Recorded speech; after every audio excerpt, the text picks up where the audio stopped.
Maribel Salazar era policía de la ciudad de Buenos Aires, tenía 35 años y dos hijos de 13 y 5 años que desde ayer se quedaron sin madre. Una muerte que sin lugar a dudas podría haberse evitado. Esto reaviva varias discusiones. Primero que nada, el funcionamiento de la justicia. Su asesino tenía antecedentes y entonces siempre decimos, bueno, pero y la gente entra, sale, volvemos a discutir la fuerza de seguridad, esto, lo otro. Hay una cuestión que cada vez que hablamos de la Corte, la Justicia Federal y la mar en coche, nunca se discute. ¿Y qué es lo que por ahí sí los abogados una y otra vez ponemos en la mesa de discusión? Primero que nada, hoy tenemos el 35% de la justicia de la ordinaria, esa a la que todos vamos a litigar a diario, o por lo menos por la que todos vamos a pasar, porque el que no pasa por la justicia civil o de familia, pasa por la comercial, pasa por la laboral, esa a la que le sirve a toda la población, bueno, tiene más o menos un 35% de juzgados vacantes. ¿Por qué? Porque los concursos no se hacen. Ahí es donde importa el Consejo de la Magistratura Nacional, ¿sí? O ese es el rol de los consejos de la magistratura, digamos, en el distrito del que se trate. Justamente, avanzar con los concursos para que no haya permanentemente una cantidad considerable de juzgados vacantes que entorpecen el funcionamiento de la justicia. ¿Por qué? Porque la gente no da abasto, ¿sí? Y porque es necesaria la conducción de un juez o una jueza que se haga cargo del juzgado y que realmente se ocupe de que las cosas funcionen. Si hay un juez que tiene 3 juzgados, bueno, probablemente el suyo de origen lo tenga bien y los otros 2, bueno, más o menos, ¿sí? Y así todo. Entonces, una de las cosas que nos tenemos que poner a pensar de verdad es, si queremos una justicia que funcione, mínimamente tiene que tener la infraestructura necesaria, tiene que tener la cantidad de personal, desde el juez hasta el último orejón del tarro, necesaria. En general, sobre todo en lo que son las grandes ciudades, las grandes concentraciones de población, bueno, los juzgados se suelen medir en función de cada 100.000 habitantes, entonces se trata de mantener una proporción entre la cantidad de juzgados que hay, insisto, de lo que sea, civil, comercial, no hablemos solo de la justicia penal, pero es igual para todos los fueros. Hay que tener una cantidad de juzgados y de jueces que sea medianamente coherente con la cantidad de población, ¿sí?, que hay en el lugar. Nosotros, en lo que tiene que ver con la justicia nacional, la ordinaria, desde que empezamos a discutir la autonomía de la ciudad, ¿sí?, a partir de que se sancionó la Constitución del 94, bueno, hay prácticamente una parálisis total en términos de creación de juzgados y demás. Entonces, uno de los grandes problemas es que tenemos prácticamente la misma dotación de juzgados que hace 30 años. Han habido, sí, algunas ampliaciones muy pequeñas, pero en términos generales tenemos la misma dotación o la misma justicia de hace 30 años. ¿Alguien tiene un coche de hace 30 años? No, bueno, y pensemos en función de cualquier cosa.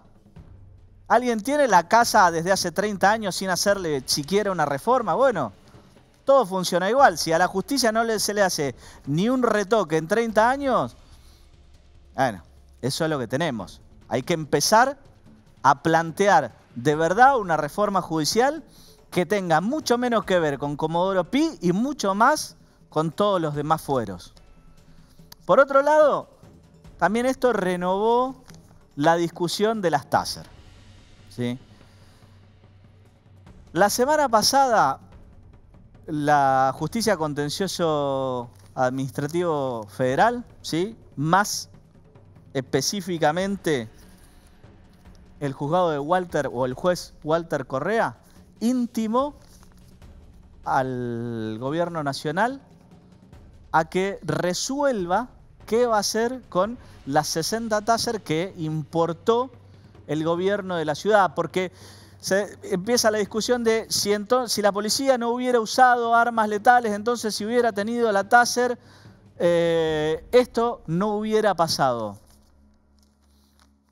Por ahí no hubiera pasado, pero el incidente de una persona a la cual la policía fallecida hacía minutos, según el relato de los testigos, le había alcanzado un vaso de agua y no era una persona que estaba agresiva, al contrario, se sentía mal y se puso agresivo este asesino a partir del momento que le dijeron, bueno, te vamos a poner en una camilla, y le dio un brote psicótico, le sacó el arma y le disparó, ¿sí? Si hubiera tenido una Taser, ¿qué hubiera pasado? No sé si hubiera cambiado mucho. Ahora, el gobierno de la ciudad decidió tomar una determinada política criminal, si se quiere. El gobierno nacional, bajo la premisa de que las Taser violan los derechos humanos, frenó esto, pero sin tomar una determinación. ¿Qué es lo que hizo la justicia? Bueno, puntualmente lo intimó a que en 30 días diga si permite o no permite la importación. Como las Taser no hay hoy por hoy la posibilidad de fabricarlas en el país, hay que importarlas. Para hacer la importación, como en definitiva no dejan de ser armas, se requiere la aprobación de la ANMAC para que se autorice el ingreso en aduana, ¿sí? Hace 2 años que se hizo la compra de las Taser y están en un container. Bien, lo que la justicia dispuso, para ser claros, es que resuelva algo, ¿sí? Porque el problema es que quedó planchado sin ninguna resolución. Originalmente el director que había en el ANMAC había aprobado el ingreso y a partir de eso fue removido del cargo y, bueno, y no hay resolución, no hay definición. Entonces lo que dice la justicia es, resuelva por sí o por no. Nadie condiciona qué es lo que el gobierno nacional, o en este caso el registro de armas, tiene que hacer. Lo que sí le dicen es, resuelva algo. No se puede seguir con esta mora de la administración donde hace 2 años que no se resuelve nada. Que caiga la moneda de un lado o del otro. Y a partir de ahí, bueno, seguirá la discusión entre la ciudad y la nación o no. Pero lo que también tiene que suceder es que si un gobierno toma una determinación, después se hará cargo de las consecuencias de la determinación que tome. Lo que no puede pasar es que no tenga la libertad de poder, en definitiva, hacer una política de Estado, sea la que sea. Digo, en este caso tiene que ver con la seguridad, pero sea la que sea, ¿sí? Bien, vamos a hablar de esto, vamos a hablar de la inflación. Lo tenemos a Altamira ahí esperando, que en minutos lo vamos a estar entrevistando. Ahora sí, comienza Encuentro Informativo. A veces no todos pensamos igual y no todos sentimos esa misma necesidad y esa obligación de preservar a los otros. No siempre lo sentimos. Hay algunos que piensan que esto es un problema del mercado y que cada uno lo tiene que arreglar como puede. Y que depende de cada madre si tiene dinero o no para comprar su kit de lactancia, su sacaleche. No.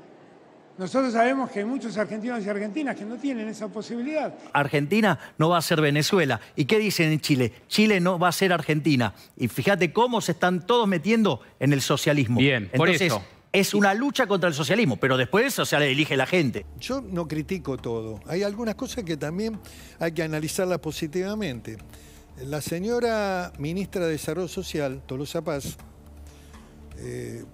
hizo una mera verificación de los planes sociales y le pidió a los que recibían los beneficiarios que ratificaran la información y los datos. Dio de baja 180.000 planes. ¿Qué quiere decir? Que los 180.000 eran truchos. Yo creo que tengo el coraje y la determinación que hay que tener para dar las peleas, y también demostré como gobernadora tener la capacidad de diálogo que hacía falta para hacer reformas profundas. Ellos ya desde enero largaron la construcción de un relato que les sirva posgobierno si prevén que van a perder. Es decir, construir un relato para que los que gobiernen después, ellos tengan cómo enjuiciarlo desde hoy con lo que construyen. Me acompaña, como anticipaba, Jorge Altamira. ¿Qué tal, Jorge? ¿Cómo estás? Buenas tardes. Bueno, primero que nada, ahí quiero quedarme un poquito con lo que hablaba en el editorial. Esta discusión sobre la seguridad y digo, donde un gobierno y otro, bueno, van uno para cada lado y en el medio está toda la gente, ¿no? Mire, hay una tendencia internacional a encarar la agudización de la crisis social en términos de seguridad policial, militar, etc. Sí. En este momento en Perú, las Fuerzas Armadas están disparando balas directamente al cuerpo de los manifestantes. Sí. Entonces, este tipo de debate es un debate completamente funcional, una política que nosotros rechazamos. Es decir, lo que hay que discutir es, han llevado al país a una crisis inmensa. Sí. Quizá la expresión no sea correcta, han llevado. La crisis responde al funcionamiento de un sistema social, el capitalismo, que engendra crisis sin que nadie tenga que llevarlo. Sí. Pero como la sociedad está protagonizada por seres humanos, estos son los que subjetivamente desenvuelven la política que agudiza toda esta crisis. Hay que atacar primero por ese lugar. Ahora, si usted ataca por ese lugar, Sí. puede pensar estructuralmente en un conjunto de otras cuestiones, como proteger a la niñez, como esto, lo otro, pero usted sabe que tiene una salida de conjunto, y no que está asfixiando a la población cada vez más, colocándola en una posición desesperada, etc. Por lo tanto, el debate es falaz y es funcional una salida represiva. Lo de las Taser responde a eso. Claro, porque, a ver, justamente la discusión o lo que habría que pensar es cómo llegamos a una sociedad más equitativa y a partir de ahí, porque gran parte de, si se quiere, de la discusión sobre la inseguridad y la delincuencia está vinculada a la falta de oportunidades, a la crisis económica y digo, si uno puede vivir dignamente trabajando y no como sucede hoy, que los trabajos incluso registrados son de No, eso es indudable, pero le quiero dar un enfoque más general. Sí. Esta es una crisis que para este régimen no tiene salida. Es decir, esto de que vamos a ir saliendo de a poquito, del 7 de inflación vamos a bajar al 4, después vamos a bajar al 3. Es decir, esto que va a ser una crisis indolora, es completamente falsa. Entonces, los que conducen esto tienen un esquema. El esquema es el siguiente: va a haber una rebelión, va a ser Perú, va a ser Colombia, va a ser Chile, y nosotros tenemos que tener un aparato de seguridad para enfrentarlo. Después lo demás de cada uno que no tiene oportunidad es subsidiario. Sí. Es subsidiario. O sea, la situación social va a desembocar sí o como sí como desemboca en todos lados. Usted tiene una rebelión popular en Inglaterra. Ayer tuve la oportunidad de leer un artículo, inclusive en un diario local, de una corresponsal que señala que se ha reunido de emergencia el oficialismo y la oposición en Gran Bretaña para preguntarse cómo salen de una bancarrota, de una situación insostenible, en medio de huelga de enfermeras, ambulancieros, ferroviarios, etcétera, etcétera. Sí. Es el mismo régimen, todos los días manda armas a Ucrania, manda armas para la guerra esta que está llevando adelante la OTAN. Es un paquete único. Esto es lo que hay que tratar de ver. No es que hay una relación mecánica entre que comete un delito y si tiene o no tiene trabajo. Yo conozco gente que es gerente y comete delitos todos los días. No es tan mecánico. Sí. ¿Se entiende? No es tan mecánico. Es una cuestión de conjunto. Es absolutamente una cuestión de conjunto. Sí. Entonces este es un discurso represivo que no tiene diferencia entre los distintos componentes, porque Bernie, kirchnerista, Patricia Bullrich, macrista, están con la misma posición. Sí, ahora en los vecinos de Lugano están, bueno, en una situación complicada, sin luz hace 6 días y la única respuesta que tienen es represión. Tienen una respuesta de represión, pero también han dejado una buena elección, recién me comentaban, volvió a la luz. Bien. No, pero volvió a la luz porque hubo una movilización. Sí. Cada día se van registrando hechos que ilustran a la población que movilizándose tienen un camino. Por ejemplo, los trabajadores de la salud, a finales del año pasado, Sí. hicieron una movilización sin precedentes. La cuestión de la salud está provocando huelgas y movilizaciones A nivel en mundial. todo el mundo. Sí. Y los gobiernos que destinan plata al dólar soja, o en Estados Unidos que destinan plata a la guerra, y dicen que no la tienen para los trabajadores de la salud, etcétera, se ven obligados a tirar un lastre. ¿Pero por qué? Porque hay una presión política. Entonces yo invito abiertamente a desarrollar esa presión política, a ganar las calles, a abrir una perspectiva.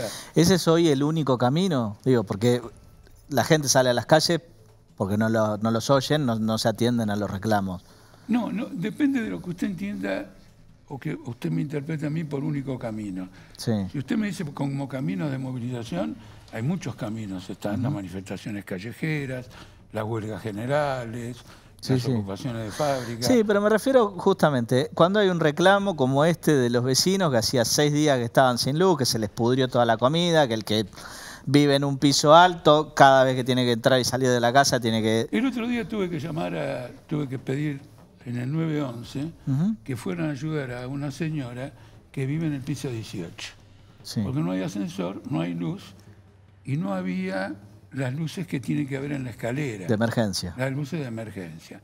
Es decir, que esto es cotidiano. Ahora, usted me dice, si no hay otra forma, no van a esperar a las elecciones de octubre, lo de Lugano. No, claramente. Bueno, no se puede esperar. Bueno, ese es un aspecto de la cuestión. Segundo, la cuestión, desconfían de los resultados de las elecciones de octubre. Porque los dos que están en pugna, aparentemente en el primer puesto, son los responsables de este desastre general. Y lo defienden sin vergüenza.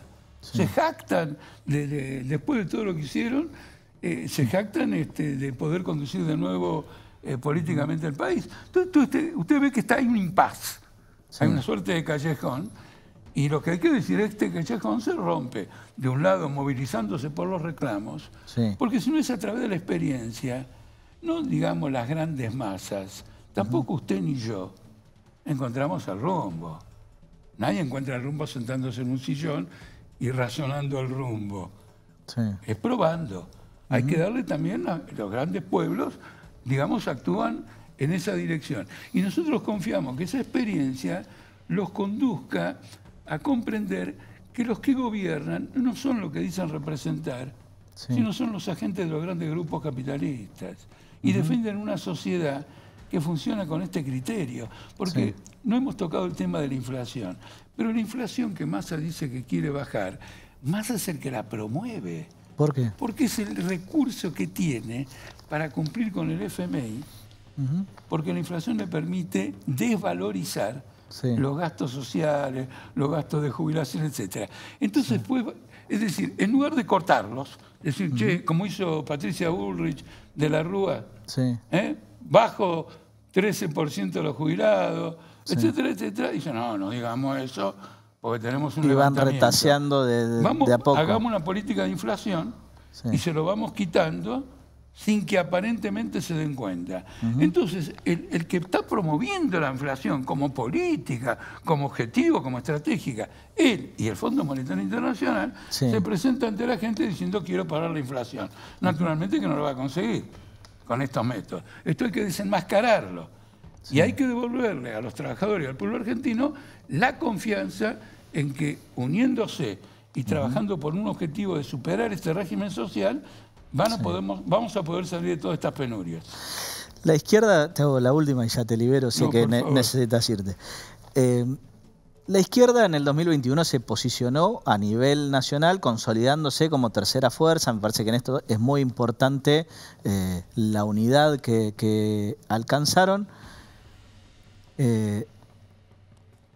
Con respecto a este año que, bueno, hay elecciones presidenciales, ¿creen que van a poder consolidar esto y tal vez seguir creciendo? Mire, como izquierdista que soy, socialista, frente a la izquierda y frente a nosotros mismos, siempre nos abordamos desde un ángulo crítico.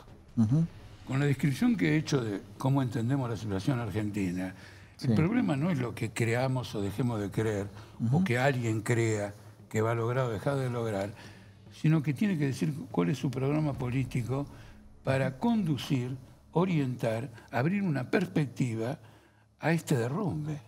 Este es el problema fundamental. Ahora, ¿hay un debate sobre esto o hay un debate electoral? Ahí viene el problema. Nosotros, como corriente política obrera, tenemos claro que tenemos que trabajar en esta dirección. Porque, veamos una cosa, hay que tener cuidado con lo siguiente. El cronograma electoral, las elecciones, son un elemento de la democracia, indudablemente. Pero tienen otro elemento. Son un factor de distracción o de encubrimiento de problemas sociales que dicen, che, lo querés resolver, espera octubre. Es también un mecanismo antidemocrático, distorsivo, porque una auténtica democracia es aquella que permite que un problema decisivo, fundamental, se resuelva como en Lugano, sobre el pucho, que la luz vuelva. Esa es una democracia que tiene que esperar 4 años, ¿no es cierto? Pasando penurias, es una manipulación. ¿Eso quiere decir que no es una democracia? Bueno, es una democracia porque se vota, pero no cumplimos el paquete sin el análisis crítico del paquete. Entonces, en esta campaña electoral hay que entender eso.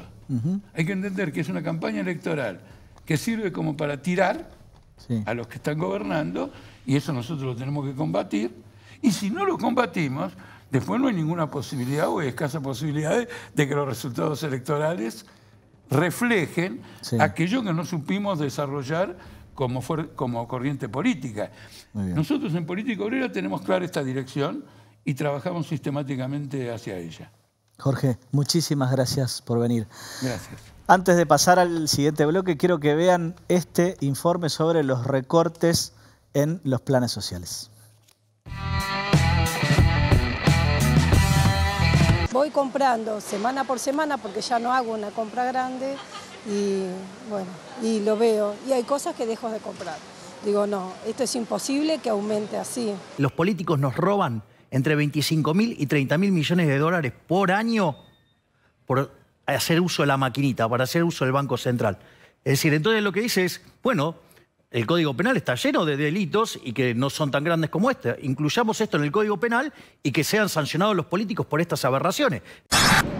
Hacia las columnas de manifestantes, aproximadamente 1000 personas avanzaron finalmente hasta la boca de entrada del puente La Noria, cortan en su totalidad el Camino Negro a la altura a metros del puente La Noria. La policía, que forma un cordón humano en ambos sentidos de circulación con la Guardia de Infantería, impide que los manifestantes avancen hacia el puente La Noria. ¿Usted hoy va a reunirse con los piqueteros, va a aceptar el diálogo con las protestas que se van a dar en el marco de la ciudad? Ciara, la unidad piquetera, que es quienes hoy van a estar cortando la avenida 9 de Julio, en un intento de seguir construyendo una Argentina lejos del trabajo. Volvemos a repetir, estoy acá no solamente dando cuenta de lo que queremos hacer en la Argentina desde el presidente de la Nación y esta ministra, sino lo que quiere todos y cada una de las familias, que es vivir de su trabajo. A Unidad Piquetera le seguimos diciendo lo mismo, a Beliboni le seguimos diciendo lo mismo. El proceso de validación de identidad acaba de terminar. La inflación macroeconómica no se va a solucionar este año, yo se los vengo contando muchas veces, básicamente porque la inflación es parte del cierre fiscal de Argentina. O sea, este gobierno no tiene un plan antiinflacionario, tiene un plan para evitar la hiperinflación, que es otra cosa.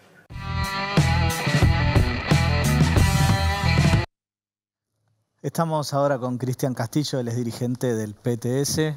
Cristian, ¿cómo estás? Hola, ¿qué tal? ¿Cómo estás? Bueno, qué discusión está la de la inflación, ¿no?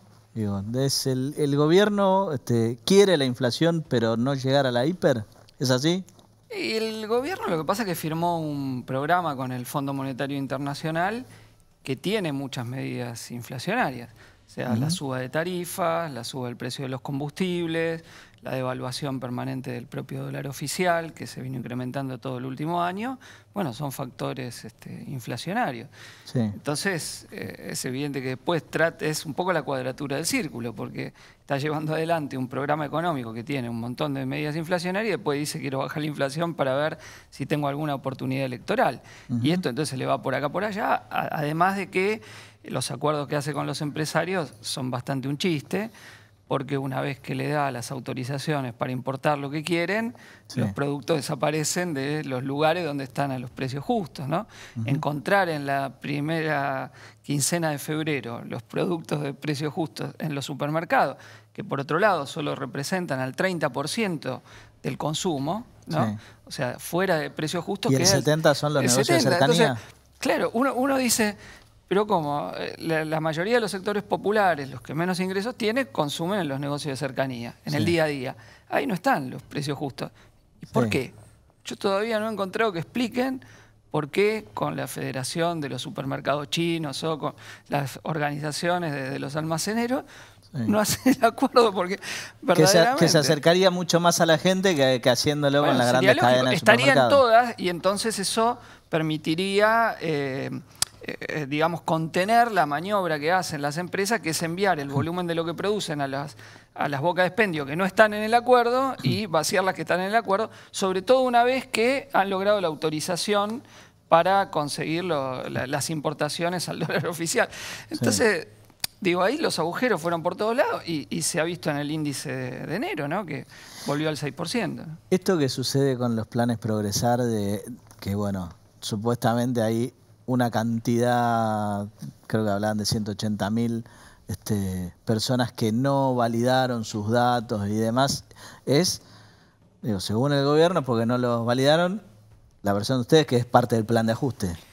Sí, eso creo que es evidente que es parte del plan de ajuste, porque ¿dónde van esos recursos? Supuestamente lo que ellos dicen, bajar el déficit, etcétera. Pero además porque en general lo que dicen las organizaciones piqueteras que han tenido el perjuicio de compañeras y compañeros que no han podido volver a validar, es que en general ha sido en los parajes más remotos, en los lugares más difíciles, de los que no tienen acceso a la tecnología. Entonces lo que se ha pedido son formas de validación que puedan hacerse aún sin tener esos recursos, ¿no? Sí. O sea, porque...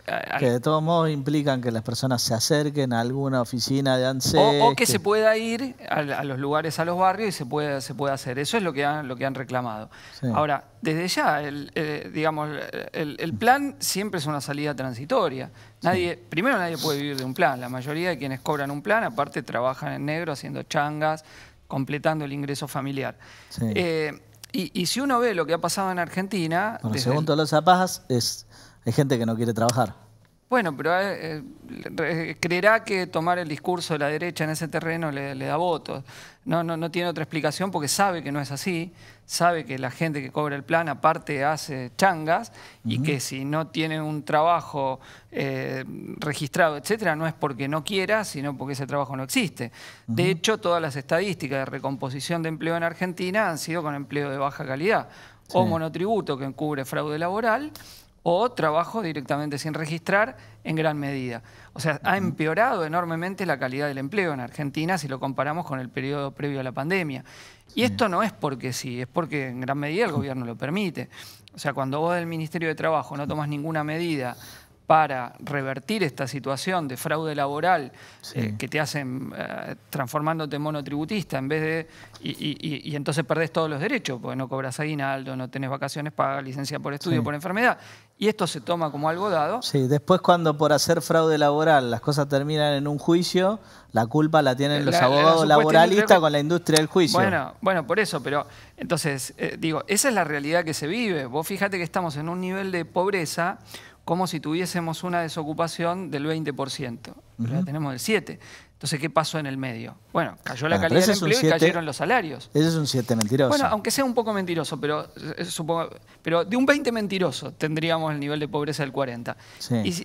¿Y ahora qué pasó? Bueno, se bajó terriblemente el poder de compra del salario. Y eso pasó con Macri y siguió pasando con Alberto. Un trabajo que leí hace unos días dice que durante Macri perdiste en el salario promedio 50.000 pesos menos que tenés y en el caso del gobierno de Alberto otros 8.000 más.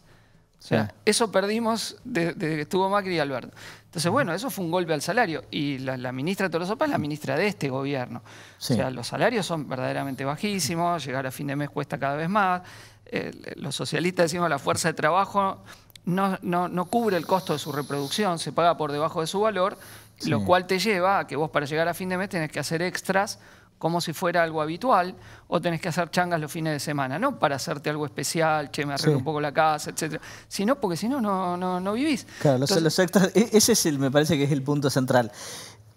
El extra que uno hace no es para estar un poco mejor, sino para poder llegar a fin de mes. Claro, bueno, y eso se ha consolidado, y eso lo ha consolidado la clase dominante, insisto, primero con Macri y después con Alberto en la recuperación de la pandemia.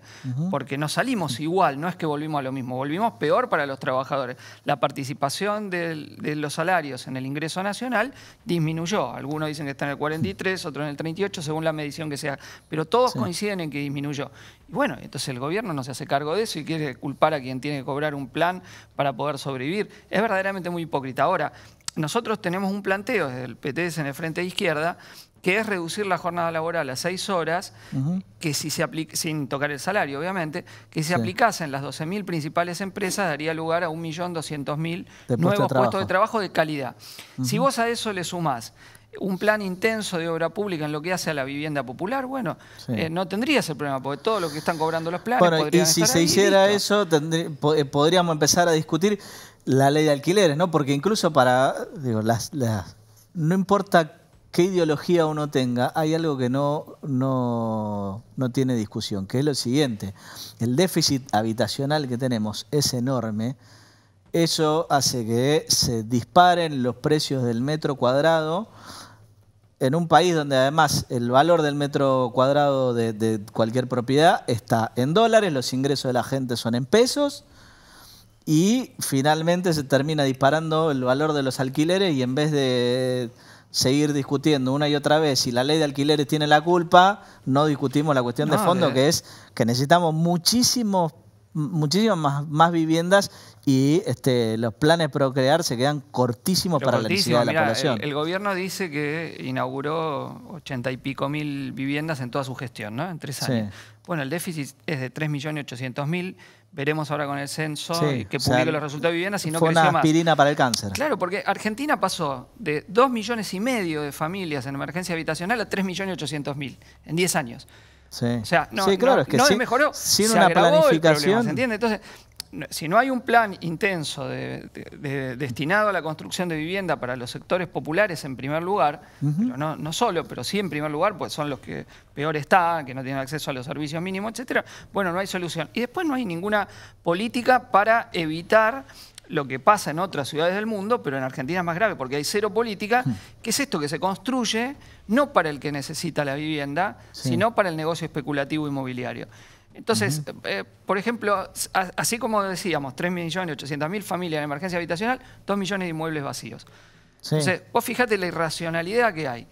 Es irracional. Ahora, yo no estoy discutiendo con el que tiene 1 o 2 viviendas de más, bueno, que ahorró toda su vida, etcétera. Pero sí hay grandes compañías que tienen 1.000, 2.000, 3.000 departamentos y los tienen vacíos especulando y la persona que quiere alquilar se le vuelve imposible.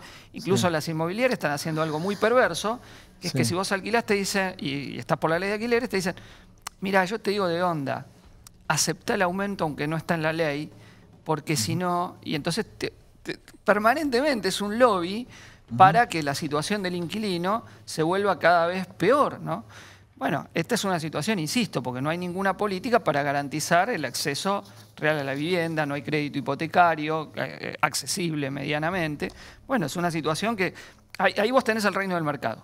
Ahí vos tenés esto que dice Milei, que si el mercado va todo bien, no, ahí lo tenés, ahí está, y estamos cada vez peor. Y lo que pasa cuando el mercado no tiene ningún tipo de intervención del Estado. Del Estado, claro, el problema inmobiliario, así es. Bien, enseguida estamos con Miguel Ponce de León, a quien le apuntaron con una mira láser. Antes de eso quiero que vean el siguiente informe y muchas gracias por venir. No, muchas gracias.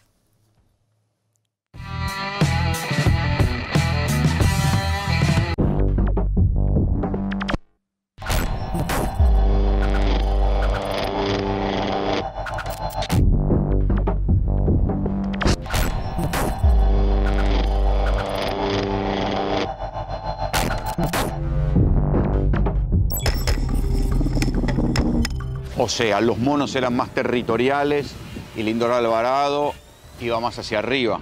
Más hacia arriba. Hoy yo creo que Lindor Alvarado es el capo mafia real que tiene la provincia de Santa Fe. Sí, había un temor generalizado de todos los vecinos, porque cada vecino que hablaba tenía miedo de lo que iba a decir, era inmediatamente amenazado. Fuimos aquí por un reclamo de vecinos que querían denunciar a los narcos. Nos encontramos que en los pocos minutos los vecinos se arrepintieron porque fueron amenazados. Después empezamos a recorrer con el grupo especial GAT los pasillos de la villa de Puerta 8 y empezaron a tirarnos piedras. Sí, desgraciadamente otro ataque en Rosario, la violencia no tiene fin. Como bien ustedes dicen, 37 vainas servidas se encontraron. Después de ¿cuántas, Claudia? Repetilo porque no es un dato menor. ¿Cuántas? 37 vainas servidas. Lo que nos preguntamos es si la verdad hubo un tiroteo, si la balacera venía de un solo lado, porque 32 tiros, evidentemente hubo un enfrentamiento. No hubo un enfrentamiento. Y es mentira que hubo enfrentamiento narco. No, narco yo te entendí que lo contaste, pero ahora te estoy diciendo 32 tiros que vinieron de un solo lado. Sí, tiraron con una ametralladora, señorita. Y estamos ahora con Miguel Ponce de León, él es periodista, estabas haciendo un móvil para Crónica, ¿no? ¿Qué tal, Juan Pablo? Sí, estábamos en una cobertura en Puerta 8. Lo que teníamos ahí en Puerta 8 es una cobertura sobre las denuncias de los vecinos para contar cómo hay una venta permanente de drogas en ese lugar. Hace un año murieron más de 20 personas por lo que se conoció como cocaína adulterada o drogas con fentanilo. Y después lo que empezó a ocurrir es que cada tanto hay distintos tipos de crímenes que fueron ocurriendo en ese lugar. Lo que incluso ocurrió es que cuando nosotros fuimos... Sí. Por lo menos 7 días antes habían asesinado a alguien que quedó en el medio de una balacera. Fuimos hasta ahí, ese lugar. Yo quiero que veas esta imagen. ¿Vos te diste cuenta en el momento lo que estaba pasando? Mira, no, en ese momento me avisa el camarógrafo Rolo, me dice que me están apuntando con un láser. Sí. No vamos a saber exactamente si era el láser de una mira con el que me querían pegar un tiro o era el láser de un lápiz. Pero era un láser con el que lo que hicieron fue amenazarnos directamente después de que habíamos ingresado a los pasillos de Puerta 8. Eso fue, te diría que la parte atrevida que hicimos para los códigos del lugar. Ingresamos en los pasillos de Puerta 8 con un grupo especial del GAT. Apenas hicimos varios metros en ese lugar, lo que ocurrió es que empezaron a tirarle piedras al grupo especial del GAT. Empezamos a preguntarle a los vecinos qué era lo que estaban viviendo. Todos los vecinos estaban atemorizados. Y después de varios minutos lo que hicieron fue apuntarnos con un láser. Ese es el crimen que se vivía ahí. Vos tuviste coberturas que se han puesto pesadas. Cuando te dicen, te están marcando con una mira, ¿qué sentiste? No, lo que sentí es que el narco manda en el lugar y que puede hacer absolutamente todo lo que quiera. Mira, vos lo que tenés sobre todo ahí es una dominación absoluta del territorio. Eso es lo que hace el narco. Y además, incluso en el caso Naila, vos lo que tenías en esa situación es que había bandas acusadas que tenían la impunidad para ir y apretar a los periodistas. Hubo cronistas a los que fueron, los apretaron y le dijeron que no tenían que mencionarlos. Bueno, acá lo vamos a mencionar. Unos son los Marola, a los que nadie les puede decir ni el nombre, y los otros son los Cabral. Aparentemente, por distintas versiones periodísticas, hubo un enfrentamiento entre estos dos sectores. Sí. Los Marola, que para los vecinos son delincuentes, ¿qué hicieron? Se presentaron en el velorio y tenían el cajón de Naila. Uno de los Maroles tenía el cajón de Naila. Pueden en ese momento no haber participado de esa situación, pero lo cierto es que estaban amenazando a los periodistas del lugar y estaban metidos en el medio del velorio. Y bueno, ese es el clima que se vive. Un clima en el que los que están en el lugar tienen impunidad para manejar el territorio, para decir qué hay que hacer y qué no hay que hacer. Y además dominan quién habla, quién no habla. Y sobre todo lo imponen con terror y con miedo. Sí. Y los vecinos están, digo, en este tipo de situaciones los vecinos, bueno, reclaman, pero siempre piden no salir en cámara. Digo, es realmente el reino del miedo, el reino del terror. Vos tenés incluso en las series que vos podés ver de Pablo Emilio Escobar Gaviria, que él lo que decía es que en un momento ya no alcanzaba con matar policías, no alcanzaba con matar a los adversarios, no alcanzaba con matar a los periodistas. Había que matar a todos para imponer terror. Bueno, eso es lo que hace la mafia narco en distintos lugares y empezás a ver cómo en Capital Federal, en distintas zonas, con muchísima violencia, como la Villa 31, como la 1114, como en Zabaleta, se ejerce el terror de esa forma y también en las villas del conurbano. Los vecinos tienen mucho miedo de hablar, porque además saben que después tienen que convivir, coexistir con ese narco que manda en el barrio. Un narco que en general lo que hace es darle trabajo a todos los demás, o a la mayoría. Mucha gente no tiene laburo, está muy complicada, y lo que ocurre es que empieza a tener distintos puestos en la organización narco, y además, quien amenace, te diría que el negocio narco empieza a ser un enemigo, no solo de la banda, sino también de los vecinos que viven de ese negocio. Sí. Y también de la policía, ¿no? Que siempre saben qué es lo que pasa, pero nunca encuentran a nadie. La policía lo que tiene en general es un rol de ir ahí, de detener. También es importante el rol de la justicia y cuánta importancia le va a dar a la lucha narco.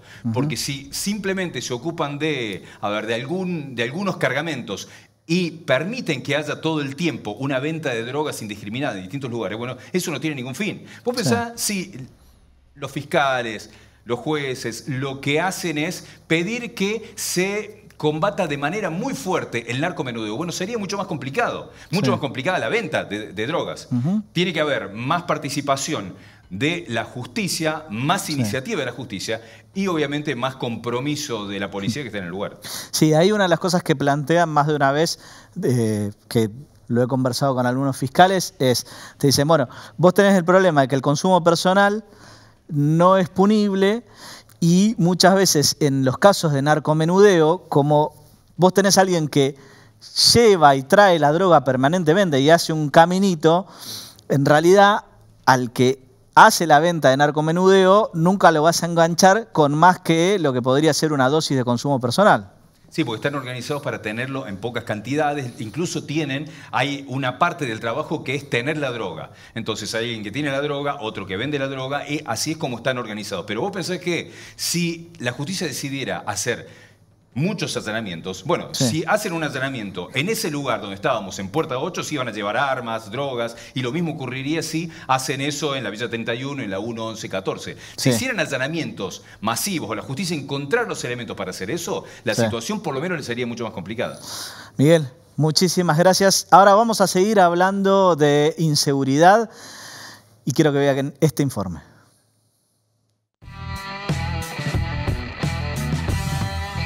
Y ahora culmina una etapa que hace mucho tiempo esperábamos y ahora también se inicia una nueva que de a poco iremos viendo, porque es realmente ahora que vamos a hacer nuestro duelo y aprender a convivir con el dolor.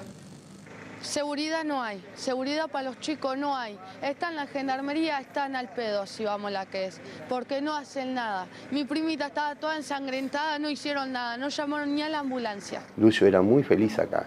Nosotros inclusive le hemos hecho la pregunta esa, ¿sos feliz, papito?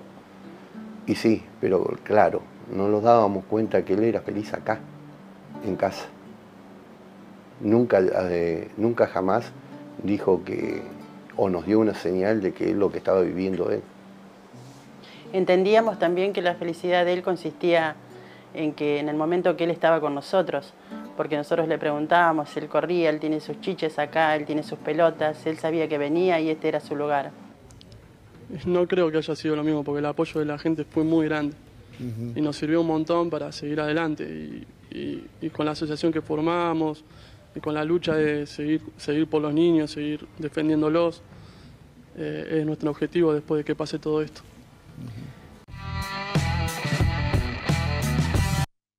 Me acompaña Sandra Martín, ella es coach y bueno, vamos a hablar un poquito de qué es lo que pasa en la gente, ¿no? Porque ahí estamos viendo hechos muy dolorosos, ¿sí? Y lo primero es, bueno, ¿qué hacemos con la sensación de inseguridad? Temazo, es un mega tema. El tema de la inseguridad y del dolor. Vos Sí, empezaste hablando de la muerte de una mujer policía, ¿no? Y todo el programa estuvo encauzado en esto, en el dolor, en el miedo. Y es un tema que trae aparejado el miedo, la violencia.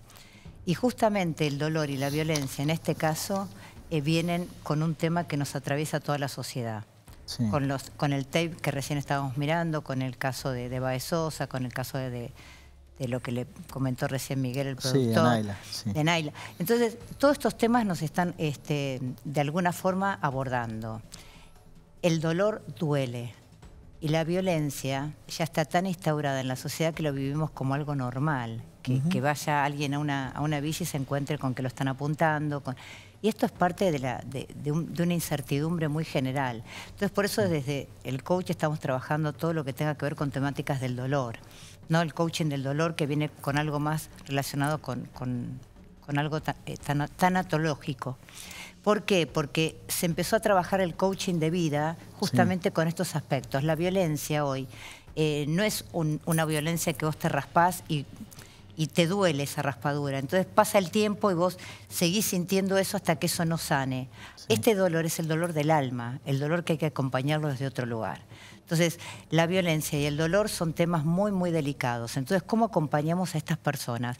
Primero, una sociedad tan violenta que se está manifestando y a ver, es como que remata, ¿no? O sea, hay violencia y apuesto más a la violencia. ¿Y cómo la paramos? Este es el motivo, ¿no? O sea, ¿cómo empezamos a parar esto que realmente ya está desbordando a todos? Sí.